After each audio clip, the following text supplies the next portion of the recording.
on. They wanted her to go out and shoot these kids because they were rioting. These little kids just got out of school, throwing rocks and breaking windows and stuff. Now, I don't condone that. I don't. I really don't. But when you see the same thing happen after a football game, like Florida State, and they did the same thing, they started throwing rocks and breaking windows and stuff, you know what they said? Well, you know, they're just letting off steam. But what they did with these kids, they said, look at them, they're criminals, and they are thugs, and they were, you know. The mayor called them thugs, and the president of the United States called them thugs. Two people I admire a lot. One thing the mayor did, she came back and said, you know what, I really apologize to the mothers and fathers of those kids that I called thugs because they're not thugs. I could have ran and just kissed the screen because that's what you do. You made a mistake. It's okay. It's okay. You said it in the heat of anger, and we understood that. Prayers, I'm waiting on you because as soon as I see you, that's the first thing I'm going to ask you. Hey, man, these are not thugs. And you're going to give me that big old grin that you always give either. But they did what they had to do. And when they told her she should have come in and started, you know, put the police in and shooting rubber bullets and all, she said, no, these are kids. We're going to give them a chance to calm down, and then we're going to go in and do what we need to do. She did that. It was beautiful the way she handled that. That was great. Now, this little fat guy from the governor of Maryland comes in like, well, you know, this is what I did. You wouldn't have done anything. She did it. You know, you're not going to get any credit for that. She calmed things down. Thank you, Mayor from Baltimore. Now, let's talk about that state's attorney. She came out blistering, and she brought the charges against these guys. And she said, they're going to be charged for this. Now, understand, they haven't been convicted of anything yet, so it's not over. But she said that they're going to be charged for this. I am so proud of our young people, I don't know what to do. She's young, the mayor's young, and the attorney general, all young people, stood up and, you know, followed the law. They're not going after the police department. Hell, they have total respect for the police department. But they are going after those bad apples. And I want everybody to take a look at that. They're not afraid to stand up and tell you, yeah, I got some bad apples in this barrel, and I'm going to do what you do with bad apples. You toss them out. So they don't have the fear that some of the people have now. What I mean by that is when you ask some of our people about what's going on, they try to dance around it. They don't want to say, well, you know, this is happening, but you know, the police department, and I understand that they did this, but you know, the police department, no, tell the truth. First of all, why were you chasing this kid? He hadn't done anything. He hadn't done anything. Why were you chasing him?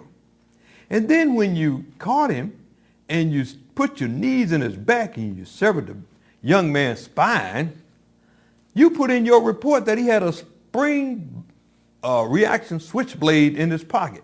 Come to find out, this boy had a little bitty little knife in his pocket, folding knife. Legal. They can't explain it. They tried to hold it for as long as they could, and they couldn't explain it.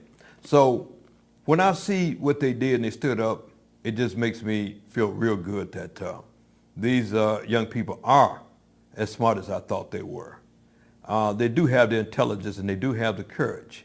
Not us against them type thing, because that's what the Republicans do. Back in France, they used to do that. They used to say, well, we'll feed a certain amount of people, make sure they stay happy, and they starve the other ones. This is back, you know, hundreds of years ago. And this is how they kept control. This is how they kept control. And that's what they're doing here today. They're telling people, you know, those colored people, and those black people, and those African Americans, whatever you want to call them, they're taking your jobs. And these Hispanics are coming over here, and they're taking your jobs. That's why you don't have any jobs. Why they just take all your money? You hear me say that all the time. They use them as suckers, and they take all their money and tell them, hey, you got to watch them other guys. Well, people are starting to wake up, and you're not. I figured you weren't going to be able to do that for a long time. So, one of the things that you do is you vote and you do what? You educate. They try, when I say they, I'm not talking about white people. I'm talking about the corporate, greedy hound dogs. They try to keep you from getting an education because Alabama, South Carolina, Texas, if you all got the education that you should get, you're going to know that they're telling you a bunch of lies. You're going to know that African Americans are human beings just like everybody else. So are Hispanics. You're going to realize that you're never going to be rich like them. They tell you that. But you're never going to be rich like them because you're not that type of greedy individual where you would steal money off the backs of an 80-year-old person by taking their Social Security check. You're not like that. And America is not like that. So they try to keep you from getting educated. But now here's one thing that is going to happen, and it's going to happen next Friday at Michelle Clark High School. It's a prep high school. And we're going to have the Infinite Scholarship Fair there. We're going to give away scholarships. We'll have 50 colleges from around the country attending the fair. And in some cases, kids are going to walk away with their scholarship that particular day. And last year, we gave out $19 million in scholarship offers. We had two young ladies that had $123 apiece scholarship offer. And I think they got more even later, and that was to Tuskegee. They were twins out of Gwendolyn Brooks High School. So we're going to have the same thing happen next Friday on May 15th. It's from 10 a.m. to 2 p.m. That's when the fair is. It's at Michelle Clark High School, 5101 West Harrison. You got to be there. I can only tell you about it. It sounds like it's too, your mama told you and your daddy told you always that if something sounds too good to be true, it probably is. Well, this is one time it's not. Because when I first heard about it, I thought this guy was lying. I said, yeah, there's no way. No way you're going to be able to give away those many scholarships. What's the catch? Got to be a catch somewhere. Well, I started to work with them about 2-3 years ago. There's no catch. The catch is these kids get an opportunity to further their education. That's the catch. Nothing else. When you go and you do your due diligence and you check it out, you're going to find out that that's the only catch that we have, and it's so great. Once these one young lady, and then we're going to take a commercial in a second, but one young lady who got a scholarship through Infinite Scholars wrote a letter back to our founder, Mr. Tom Osley. He's out of St. Louis. And showed him where she is now. I mean, this young lady is one of the most educated people in America right now, doing so great. She sent a letter back and explained. I said I was going to bring that letter this week, but I'm hoping to have Thomas Osley on my show next Thursday. He's coming to town, and hoping to have him on my show next Thursday. And if I do, I'm going to have that letter there. I want that letter read, at least a portion of it, because this young lady is just awesome. And these are the kind of kids that come through there. You have so many people that are ambassadors to Infinite Scholar, like the Whisperers.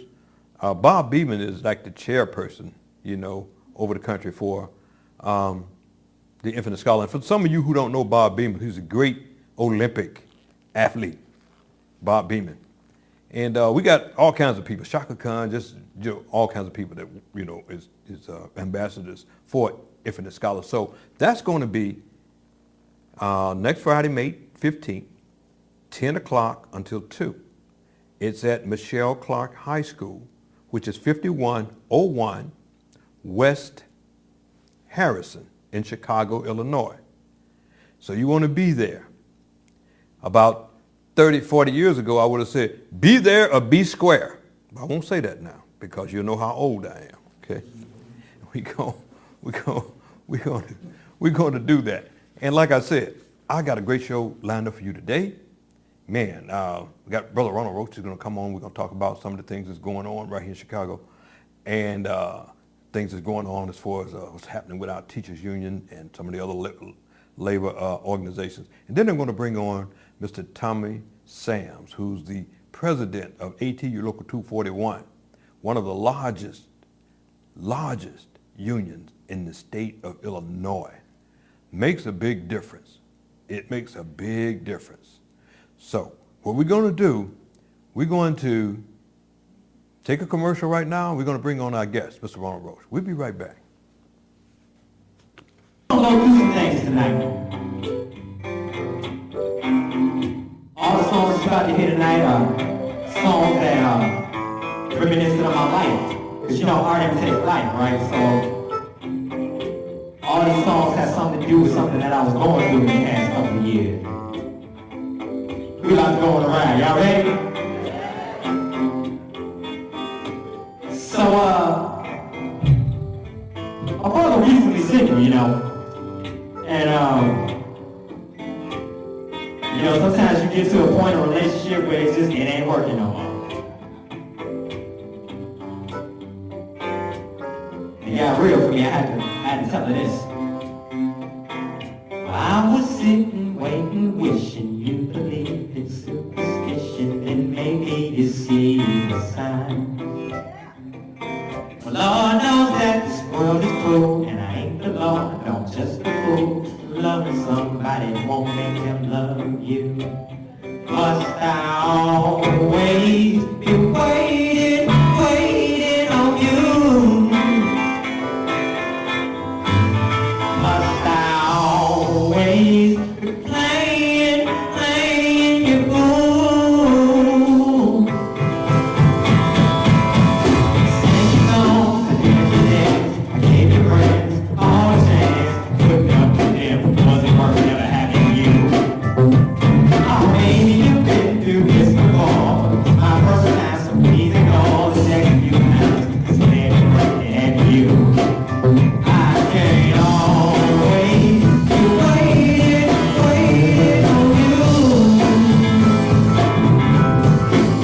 I can't always playing the fool.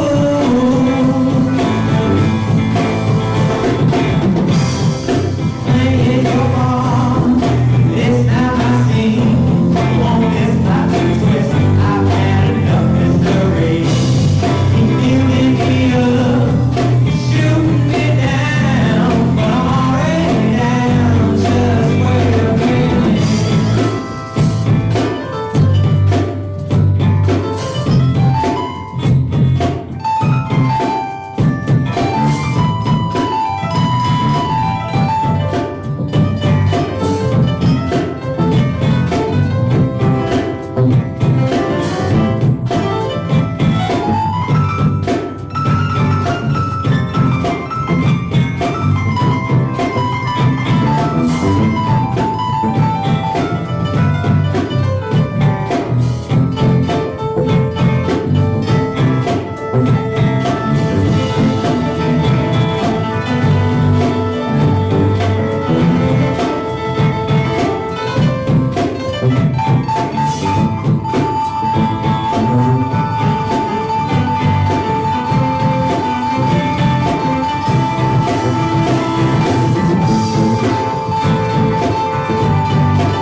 I was sitting, waiting, wishing you believe in superstition, and maybe you see the sign.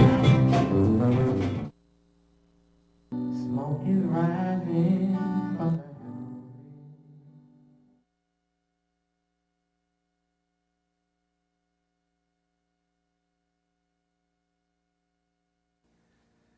Well, we're back. And as I promised you, I got my guest here, Mr. Ronald Roach. Ronnie, how you doing, buddy? Hey, Jerry. Hey, how's everything? Pretty good, pretty good. Listen, glad to have you on. I'm glad to be back. I know you've been doing a lot of research. You were world traveler. You know, I can't keep up with you, man. Oh, got to stay sharp. You got to stay sharp, bro. Well, you got a lot of things going on. Yes, we do. You know, we talked about road cops long before people really started talking about them. Right. Right? Yes, we did. And it's been over the last year or so, God has blessed us to show what was going on with these bad policemen. Right. You know, I know we all say this. The majority of the policemen are not bad, and they're not. Right. I know some great policemen. I do too. I met some over the few years, you know, for the last few years. I've been working with them and stuff. They're great people. But then you got bad apples. Yes. And what do you do with bad apples? You take them out of the barrel. Take them out of the barrel. They spoil the rest of them. Now, I wanted to talk about this case that happened, I think in October. You had a case here, and I'm pretty sure you're probably familiar with the Roach, where, and I always said this about the road cops, and I said it in Chicago. I said the only reason they haven't caught cops in Chicago because we haven't had the cameras on them. Right. I was halfway right. We haven't caught them. They have had the cameras on them. But you know what? They wouldn't let us see them. That's right. I just found out the other day in the Chicago Tribune that they murdered a little kid, 16 years old. Yes, Said they he had did. a 4-inch pocket knife. Policeman shot him 16 times. Standing away, the kid was standing up with his hands down, shot him 16 times. Killed him. Roach, and the brother that talked about it in the Tribune, his name is Ed Nance. They had the same cop. I think his name was Jason Van Dyke. Jason Van Dyke is the cop's name. Okay. He had arrested this brother. I'm going to tell you this story, and then I want you to comment, give me your comment on it. He had arrested this brother and threw him on the car for no reason. He hadn't done anything. Threw him on the car, put his hands behind him, and messed his shoulder up so bad that he had to have 2 surgeries on his shoulder. Okay. Because today he don't understand why. And he said that when he went to court, they went to court and they sued the police department. $350,000 they had to pay this brother. And he said when he walked past him, said the cop looked at him like, so what? You know, this is the way this cop looked at him, Jason Van Dyke. And then he read about, Ed Nance read about what happened to this 16-year-old kid. Somebody said he was acting irrationally. They said in the Chicago Tribune, look it up for yourself, when the cop pulled up on this kid, 16 years old, he got out of his car.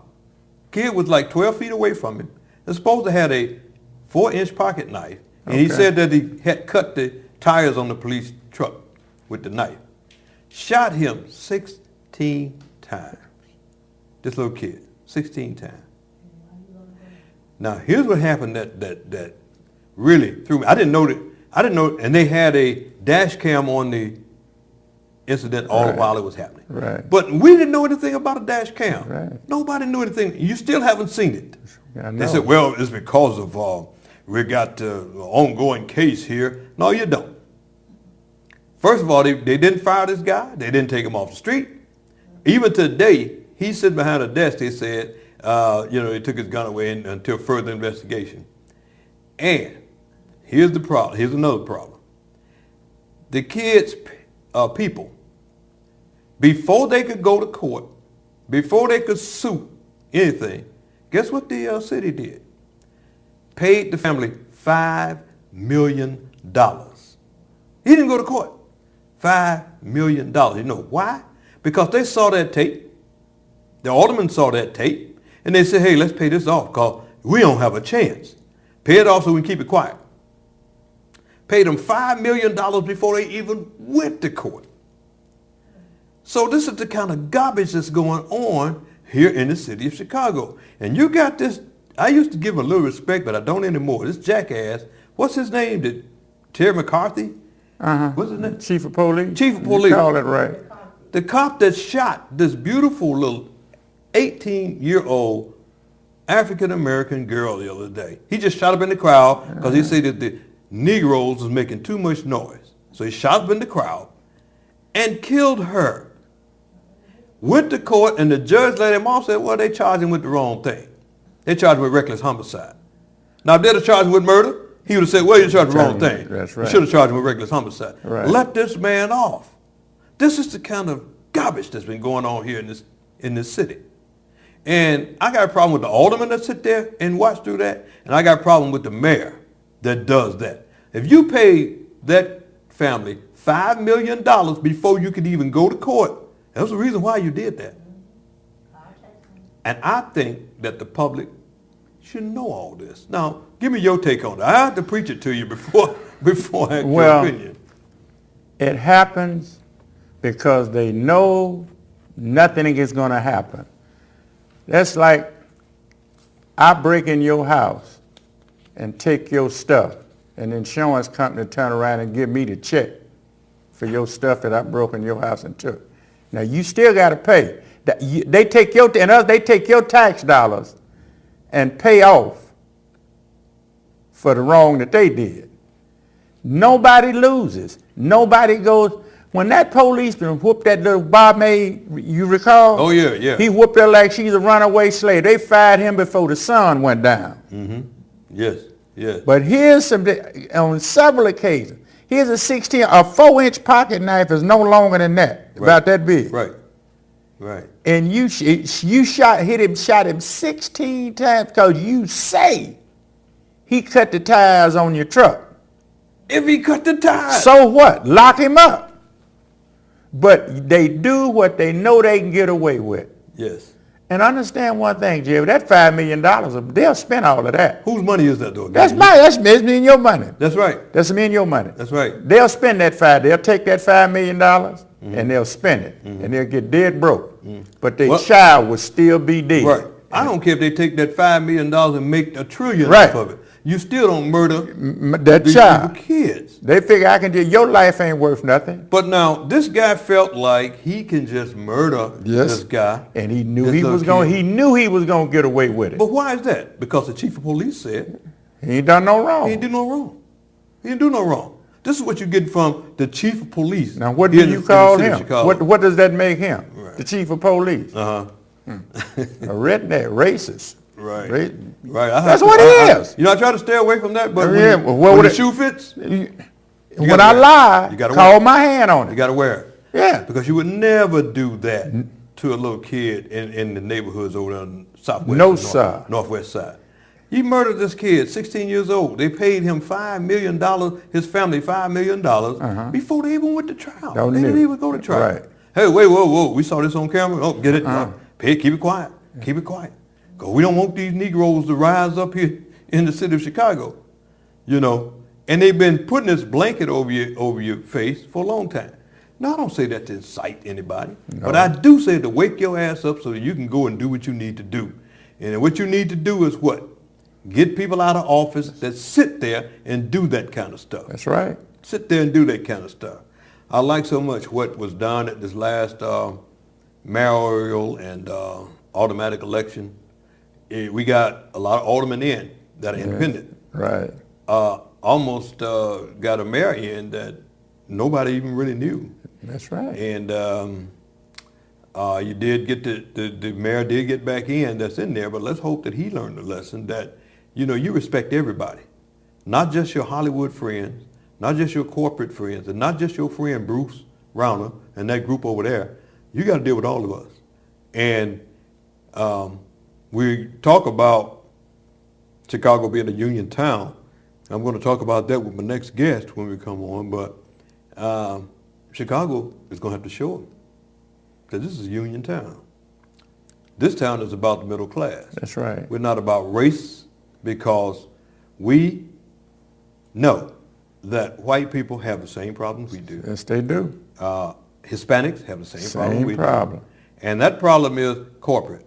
The 1.1% of the 1% who's taken all of our money. They're trying to go back to being the way they were before the revolution with King George. Right. They want to be King George. And we got to stop them. What they do, Roach, and you correct me if I'm wrong, what they do most of the time is they'll accuse you of doing what they do before you can say the thing, so it makes it look like you always just whining. But the stuff that they're doing, they'll destroy this country. They'll make this country to a third world country because of the way they carry on. You know, that's what they do. See, they control. It's about money and power. I don't care how you try to look at it. It's always about money and power. And they pit all of the people, underclass people, black, white, blue, green, I don't care what, you throw it out there. Like you said earlier, they said that, you know, the black people got all the jobs because of affirmative action. Then they said the welfare system is jacked up because of black people. But nobody ever tells you that 46 to 48% of the federal budget goes for the military. They don't speak on that. Wow. So if you getting all the money, you've got affirmative action to give you all the jobs, and all of us are on welfare, we only make up 13.1% of the population. So how can we be getting all the jobs and getting all the welfare money too? Oh, it's just it's a ploy to keep them in power. That's right. And you know what keeps you in power? Fear. Fear. If I can keep you afraid, guess who you're gonna run to? You're gonna run to me. That's right. You're gonna run to me. And you know, just getting back to for a moment the situation with the road cops. I want to. Can you run that clip number 1?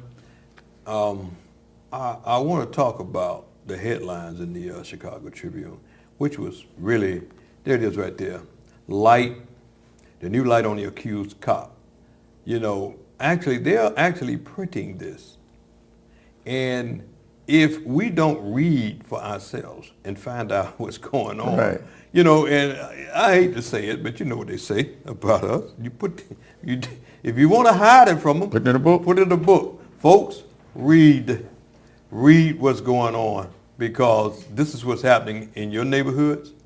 This is what's happening in my neighborhood, and we can stop all this. Chicago, the state of Illinois, and the country is about all of us. That's all right. of us, right, Roach? That's right. You know, I think that if we keep our, you know, foot to the pedal to the metal like we are, the red light cameras. That's right. You know, they start to bring some of those down, and you got to watch it, neighborhood. You got to watch it, because not only they're bringing them down, some of the red light, but they're increasing the speed cameras. You hear what I'm saying? They're increasing the speed cameras around the schools. They're still trying to stick you. Just because you caught them over here in the corner screwing up, they're over in another corner now screwing up. There's been no big situation about kids getting run over at schools and parks, but they are, you know, trying to do that, increase the speed cameras now that they can't do the red light cameras, because he almost lost the election with that. And I believe that they said that the neighborhood would decide what red cameras would go up. Did I hear that? Yeah. I think that was on the news, that they're going to leave it up to the neighborhood. They're going to let my producer over there they said they're going to let us decide where a red camera should go up. Well, that should have been done in the first place. That's right. Now let us decide where speed cameras go up to. That's right. You're not going to get this money off our backs. Now, there are ways to get money, but you know what? It got to come fairly. You take it from Mr. and Mrs. working man and woman. You also got to take it from Mr. and Mrs. corporate. They got to pay their fair share. That's right. Their fair share. So, what do you think about that, Rocha? These Yes, guys. I think it's a good point. I was looking at a book that you and I are reading, 1984. I think corporate paid 1.5%. The industry paid 1.5% of the taxes, while the middle class America paid 15, and they were getting all the subsidies. Right. You know. Right. So, you know, corporate pays a little bit. We pay a lot. Right. Right. You know, the money that they spend is based, all the billions of dollars that they spend and give away come off the backs of the middle class and middle class America, working America. That's one thing I don't understand about this whole situation is that they're talking about how they're going to allocate our tax dollars. Right. Our tax dollars. They're saying that we're going to make you pay more, and we're going to give the rich conglomerates more breaks of our tax dollars. We don't want to, the rich and the corporate, we don't want to pay their taxes. But like Elizabeth Warren said, but you want to drive on our streets where we pay taxes. You want to use our police when somebody's breaking into your place. You want to use our firemen where we pay taxes to put out a fire. You want to use our army to protect you from somebody taking your stuff from you with our taxes, but you don't want to pay none because you're rich. At some point in time, we have to stop them. You got to stop them. Let them know what what you do know. It's almost like you're telling me I control the government, corporate America. It's almost like saying, well, they work for me. But the government was created to take care of the people, to make sure the people got a fair share. Free health care, all of the things that they need, free schooling, free insurances, all of these things. That's what the government was created for, to make sure that the common man got his fair. How can the richest country in the world have the worst, almost the worst up until recently, had no health care if you didn't have no insurance? Thanks to who? Thank Barack Obama. And they fought the man tooth and nail. Right. Tooth and nail. Right. And now the same people that fought him, they get it. They get it. Ted Cruz, I don't get that. He's got Obamacare. Right. And he's out there saying, dismantle Obamacare, but he's got it. But he don't need it. But the problem is, I don't blame Ted Cruz so much. It's the people that follow him that I think are stupid. That's right. He's telling you don't do it, but you don't take it, but he's taking it. Roach, I don't know what we're gonna do. We keep doing what we're doing. Yeah, we just keep getting the message out. And one of the things, it's been proven that once you get the message out, people will pick up on it. All right. Look what happened here. Look what happened here. We started it, some other people started it, and some other people started it. But we're gonna do this. We're gonna get that rogue cop situation straight, and we're gonna get those red light straights here. And we're gonna see if we can't keep that going. Okay? And I'm so happy that you came on today. Always glad to be on. And I know you'll be with me at the If It's a Scholar. Yes, I will. Next week. And, that's right. That's going to be a grand affair, because we always have a great turnout there. Right.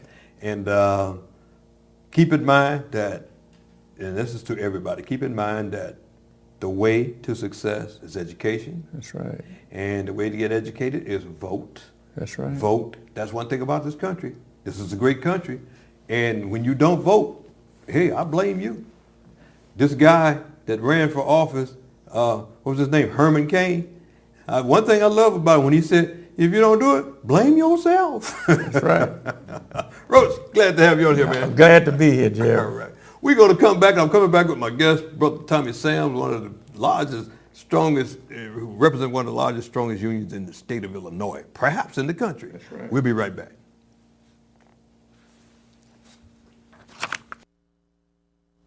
International Detective and Protective Services, 1-773-675-8506. Over 20 years of armed security experience.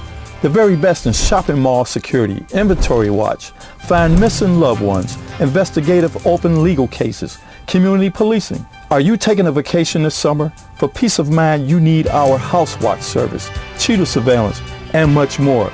International Detective and Protective Services, 1-773-675-8506. That's 1-773-675-8506. Call now.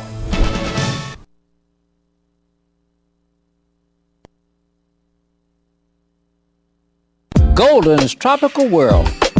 Come to Golden's Tropical World for tropical fish of all sizes, colors, and types, and other small animals like iguanas and birds from all over the world. There are beautiful tanks, pet supply needs, including dog and cat foods, and expert consultation. Check out Golden's Tropical World, 8611 South Ashland Avenue, Chicago, Illinois. Call ahead, 773-239-8809. Your Pet Shop.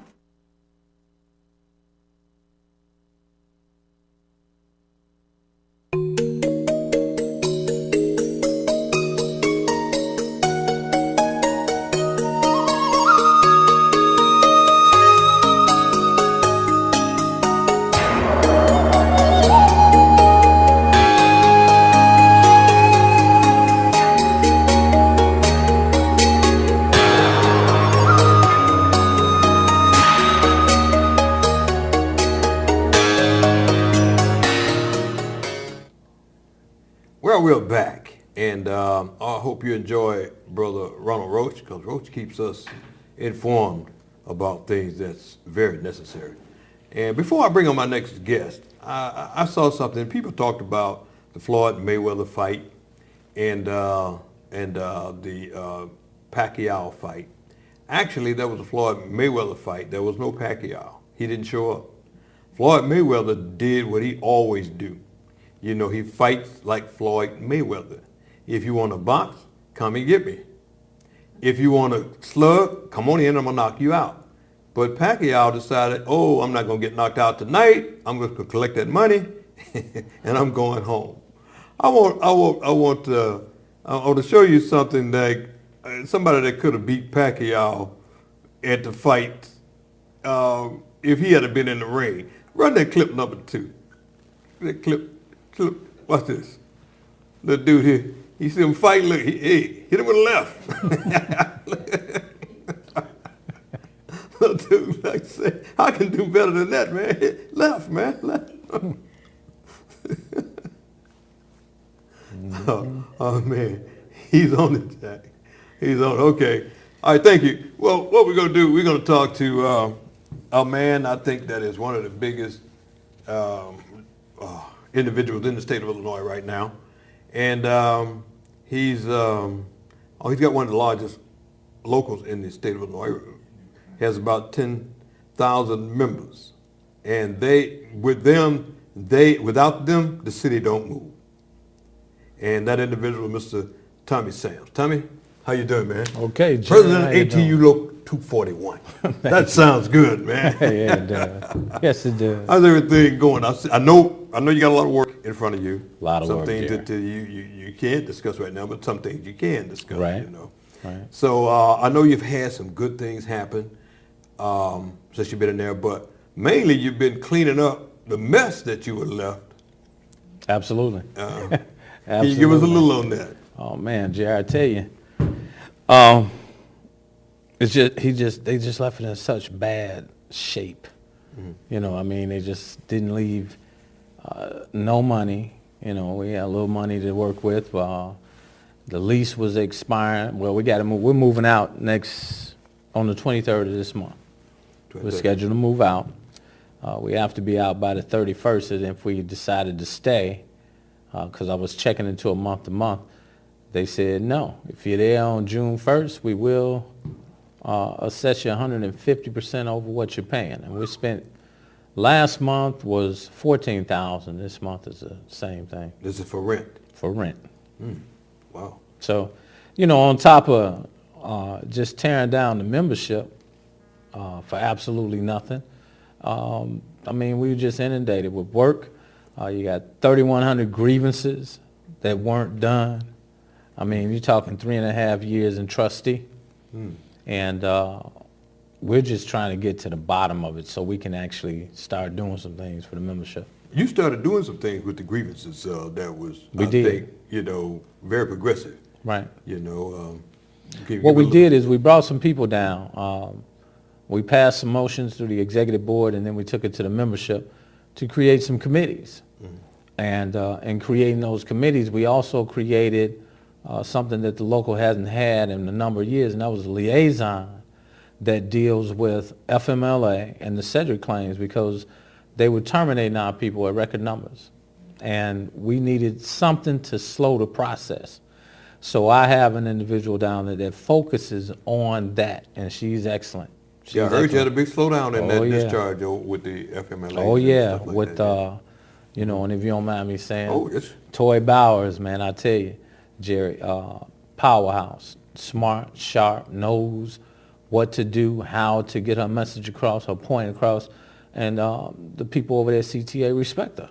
You know, I've given her the green light to take care of the situation, because you know, on top of the red lights and people being terminated, and I'm dealing with that now, we need a moratorium on that, and I'm working with the CTA to bring back 100 or so operators that were terminated, you know, under that red light program that they got going on. So we're working, we're doing some things, we're constantly busy. I'm happy to hear you say that, because some people had called me about that, the people that were discharged on that red light situation, right. And I'm happy to hear you say that you're working on that, and you know, you may be able to get some movement on that. That'd be great if you can. I have a meeting tomorrow at 1 o'clock about that. Oh, that's great. One thing in particular. So that is great. That's we're just trying to make it happen. That's great. That's great. I got to congratulate you too on when you dealt with the election, the mayoral election, when you guys jumped in. Oh yeah. Chuy Garcia's ratings shot up. Sure when did. ATU Local 241 jumped in. Did. Show how powerful you are. Yeah. You know, because before that, he was like down here. Yes. When they found out 241 was in. Right. I mean, his ratings shot up. Yeah. Which means that not just what happened with Garcia, but it also showed people that 241 is back on his feet again. Yes, sir. And that's the key. Yeah. Your members got out there. Your members were out there. Jerry, people we said organized. They saw him everywhere. You know. We organized, and we had over 600 volunteers. And that's something that hasn't happened in years at the CTA. And people are starting to understand that this is how we'll get what we want. We got to get out there, and we have to pretty much join with the public and demand, you know, change. We need, and that's what I ran on, change, you know, to get these things done. I got something I want you to watch, and I'd like for you to give me your comments on it. If you run clip number 3, I want you to watch this and tell me what you think about it. Tom.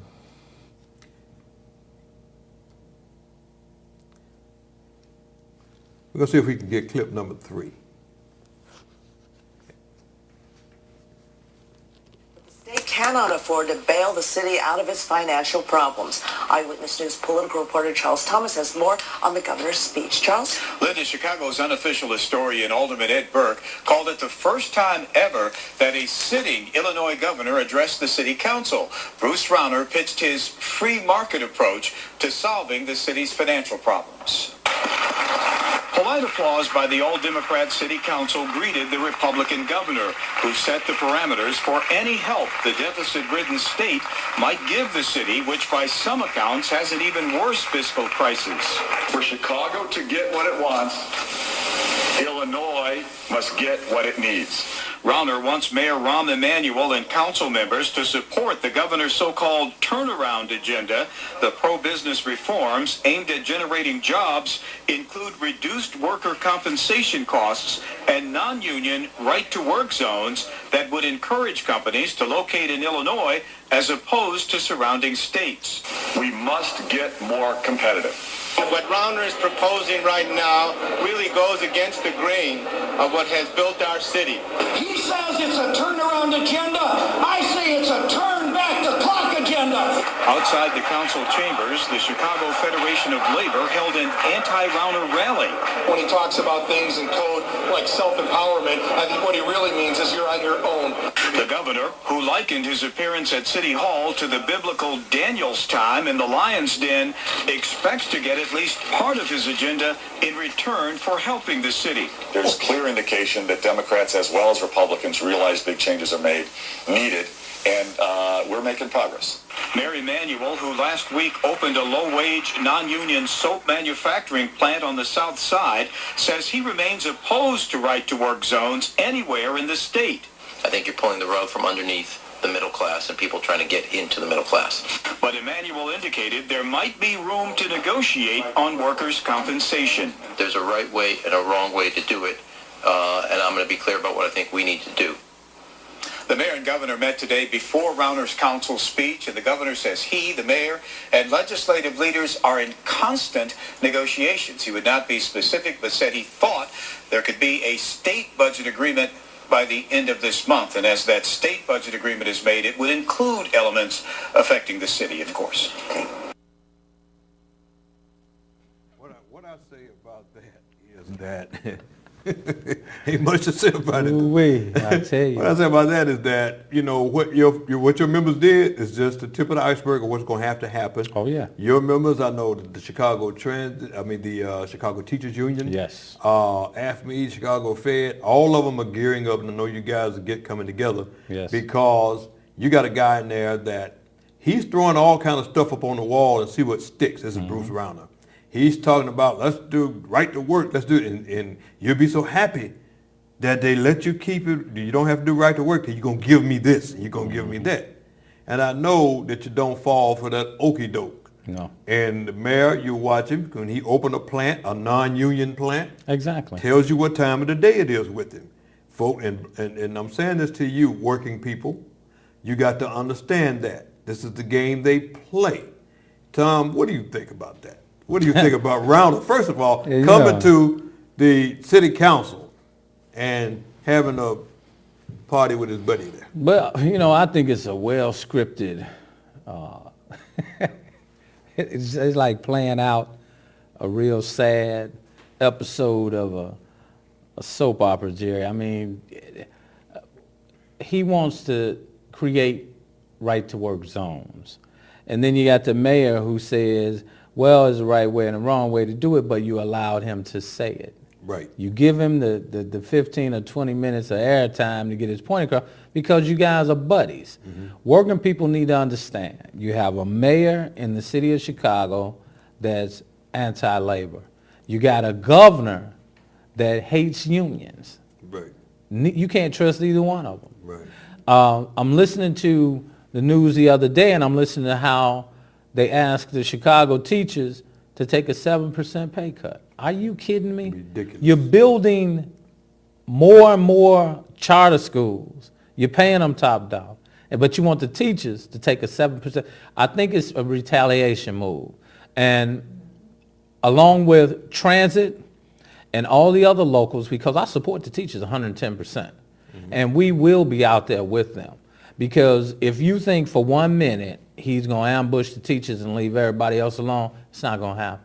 Right. He's coming after everybody, and the people that work the job. See, like I tell the people all the time, we provide the service. We provide the service, and we expect to be compensated. There is nothing wrong with a living wage. Right. There's absolutely nothing wrong. But these guys want you to believe that the money that you make as a bus operator, well, you can afford to pay. No, cut your own pay. Lead by example. He says he's not accepting a salary. That's not good enough for me. You're a billionaire. Give up some of that money. Right. If you really see the state is in bad shape, you're the governor, you're filthy rich, give up some money. Don't start, just stop trying to take the money out of the pockets of the working people. We built this country. We built this country, and I tell the members all the time, it's time to fight. It is. Roll up your sleeves and get prepared. We fight. This is what we do. Right. And you got to get your point across. So, I mean, all those that are sitting on the sideline, if you're on the fence, get off the fence. Right. When I come to the property, I deliver the same message. You have to get in the fight. You're absolutely right. And I'm happy to hear you say that because, and I feel that way, unions have to do this. They have to stop reacting all the time and become proactive. Yes. Unions will wait until people hit them upside the head Right. and almost knock them out before they will react, and sometimes it's too late. Yeah. You got to be proactive. You got to throw the first blow sometimes. Yes, you do. And I like the way the teachers stood up right away. Right. They threw the first blow because we knew you were coming, trying to hit us below the belt. Exactly. So they popped them in the nose. Right. And I hope the teachers continue to do that. I hope you continue to do it. You and your local Yes. continue to do that. I applaud you and all your members that stepped up to the plate. Oh, yeah. And all the members that I know that's capable of stepping up to the plate. There's another group of people that will step up, not just labor people, but some of your retirees will step up to Absolutely. the plate. And some of your community people will step up to the plate. Absolutely. See, this is our tax dollars. Exactly. Ronald don't come in here and tell us that he's going to take our tax dollars, Mm-hmm. let his guys get away with paying nothing, Exactly. and tell us we're gonna destroy the union. And what they do, they try to pick unions off one by one. Exactly. Look, we're gonna get those guys over there at CTA, but we're gonna take care of you, policemen. We're gonna take care of you, teachers. You know, or we're gonna get those teachers, but we're gonna take care of you. CTA, absolutely. ATU. They try to do that kind of stuff All the time, Jerry. You know, and I'm glad that you guys are aware of it and you're on top of it. You're on top of it. Yeah. So many things I would like to ask you. I know you're busy. You're doing a lot of stuff that I think are very productive for the local. I'm very impressed. I came to a couple of your meetings and very impressed with the orderly meeting that you had. Okay. Haven't seen that in your local in quite some time. No, we haven't. Yeah, but you had a quorum, you had an orderly meeting, your Absolutely. members asked questions, and you provided them with answers, and I got to commend you and all your top officers. You guys, just really stepping right up and doing what you got to do. Yes. I want to ask you about something now that's very important. I know people want to know. Okay. About the lawsuit that's going on, and the Supreme Court, I think, is going to hear the case or arguments. Yes. Can you give us a little bit on that? Yes. As the attorney stated, on the 14th, they'll be in Supreme Court for oral arguments with the CTA. And right now, they're feeling good. We're looking good. We're feeling good about it. I'll be there. Okay. I'll be there so I can report back to the members, where we are, and then we'll wait for the decision. Oh, okay, that's great, Dan. Yeah. In that, we are talking about the lawsuit for both active and retirees. Retirees, the appellate court ruled already in favor of the retirees. Exactly. And CTA appealed it to the Supreme Court. Right. But the Supreme Court also ruled on a case identical to the retirees case. Yes. And they ruled in favor of that. Yes, they did. Those retirees. Now the actives is one that CTA and the pension plan, in my opinion, violated the law. Right. And this is why the Supreme Court took it up. Now they didn't have Absolutely. to take it up because the appellate court ruled the other way. Exactly. With the active, they ruled that the actives we could. They said we couldn't bring a lawsuit for the actives. That the union should have done it. Right. Had you been in there, the union would have done it because you filed a lawsuit. Exactly. Exactly. Geez. And we tried to get the people to understand that back then Right. when it was going on. Had they put you in there, none of this would have happened. Exactly. But you're here, you're trying to get the horse back in the barn right now. Somebody left the door open. Absolutely. And I think it's great that you're doing that. But we still feel good about the actives. Right. And understand that the judge's decision can go any way. Absolutely. You never know, but we do feel good because we presented some very good cases with it. Now, people ask me about the case being on the internet. And it will be, but it will be, you can get it after the oral argument is done. Right. I found that Right. out. And if anybody if you do want to see that, what you want to do, you want to dial up, go to Google and dial up the Illinois Supreme Court watch site. Illinois Supreme Court watch site. Now wait till after the arguments are done, and you can then pull it up and you can hear those arguments yourself. Right. Now Tom is going to be down there live, and I'll probably be down there myself. Hopefully. Yeah. Absolutely. Yeah, because we did what we had to do. We filed the lawsuit, and I want to thank you. And for again, being, I want to thank you guys for doing it, Jerry, because at the time, we couldn't find anybody to do anything. Yeah. So again, I thank you and Jerry Matthews and Ronald Roach for, letting me be a part of it, because no one in 241 wanted to do anything at that time. You were there, yeah. And you talk about thanking us, congratulations goes over to you because you stood up. And we didn't have to worry about being fired and stuff because I was already right. You were retired. But they tried to come at you, and yes, they did. Oh man, I wish people could. We had cameras on what happened back then. People could see we went on the property and people called the police on us. Right. We're trying to help the members. Yeah. That was the guys in the union called the police on us. Absolutely. And and I'm saying your one thing about your members, they're smart. Yeah. They said you'll never call the police on him again because we kicking you out. He gonna be in the union. Exactly. Your people are smart, so that's good. Yeah. And we don't know what's going to happen. We feel very good about it. And remember, go to Illinois Supreme Court Watch site. Go to Google and Google that up. Do it after the 14th. And you can get the oral arguments on there so you can hear for yourself or see it. Sometimes they videotape it. Yeah. You can hear or see it yourself. George, the two attorneys that'll be arguing the case is Pete Dowd and George, I can't pronounce George's last name. But they'll be arguing the case. Okay. And they did a great job up to now. I looked at those briefs that they presented. It was very good. Okay. One thing happened. One of the members, one of the guys that was running for office, the CTA tried to use his statement to try to derail our lawsuit. Absolutely. And he was supporting an individual that ran for office. Oh, and at one time, he was a executive board member, Jerry. Yeah. Oh, wow. I didn't understand it. I still don't understand it today. Right. The statement that this guy made. They want to use what he said, but that just shows you what people. Yeah. People will do anything, man. You really have to be careful when you listen to certain folks. Yeah. Everybody's got a motive. Well, there are things that happen, and we're going to wrap it up. But there are things that happen at the pension meeting.